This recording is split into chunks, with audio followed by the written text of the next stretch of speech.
ঢাকা বিশ্ববিদ্যালয়ের জীবনযাপনের গল্প নিয়ে চলচ্চিত্র নির্মাণ করেছেন বিশ্ববিদ্যালয়ের ছাত্র জিৎ দে। ছবির নাম ক্যাম্পাস ক্লাইম্যাক্স, যেখানে অভিনয় করেছেন ঢাকা বিশ্ববিদ্যালয়ের শিক্ষার্থীরাই। পূর্ণদৈর্ঘ্য চলচ্চিত্রটিতে তুলে ধরা হয়েছে ক্যাম্পাস জীবনের প্রেম, বিরহ, বন্ধুত্ব, রাজনীতি, আর্থিক সংকট নিয়ে বেঁচে থাকার সংগ্রাম সহ নানা বিষয়। এখনো মুক্তির সময় নির্ধারণ না হলেও আলোর মুখ দেখেছে এর ট্রেলার। দেখে আসবো সিনেমাটির নির্বাচিত কিছু অংশ। স্যার, প্রথমত ডিপার্টমেন্ট আমার কাছে তেমন কোনো ম্যাটার না। খুব ভালো একটা ইউনিভার্সিটিতে পড়তে পারছি, এটাই আমার কাছে খুব বড় একটা বিষয়। বলেছিল ইচ্ছেগুলো সহজে ছুঁয়ে দেখা যায়। আর আমরা তো ছাত্র জীবনে একটু পড়েছি।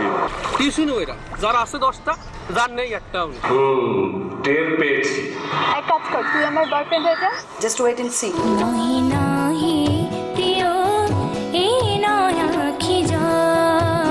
জল নিলাম কেন বুঝতেছেন না?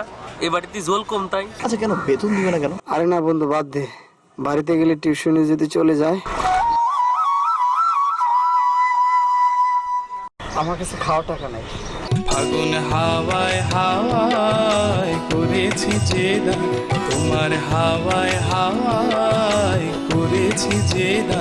আসে মোটাটা কই, মোটাটা সে বলে সাপ নেওয়ার দরকার নেই। আরে আমার মতো 5-7টা বিসিএস দে, তারপর বুঝবি সাপ কি জিনিস।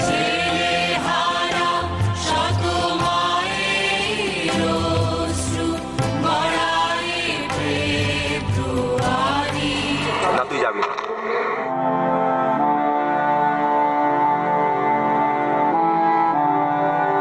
CGPA doesn't matter. CGPA doesn't matter.